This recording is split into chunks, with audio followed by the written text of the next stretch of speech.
বন্ধুরা সবাই কেমন আছো? আশা করি সবাই ভালো আছো। আজকে যে ভিডিও আপনাদের দেখাতে যাচ্ছি, হিন্দু ভাই কুম্ভ মেলা থেকে আসার পর এমআইএম চিফ আসাদুদ্দিন ওয়াইসিজির সঙ্গে দেখা করার পরে কি বললেন, চলুন ভিডিও দেখুন এবং এই ভিডিওটা বেশি বেশি করে হোয়াটসঅ্যাপ ফেসবুকে শেয়ার করে দিবেন।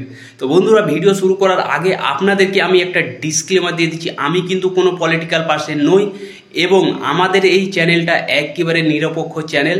তো ভিডিও দেখুন এবং এই ভিডিও দেখার পরে আপনাদের কি মতামত নিচে কমেন্ট বক্সে লিখে অবশ্যই জানাবেন এবং এই ভিডিওটা বেশি বেশি করে হোয়াটসঅ্যাপ ফেসবুকে শেয়ার করে দিবেন। তো চলুন ভিডিও দেখুন।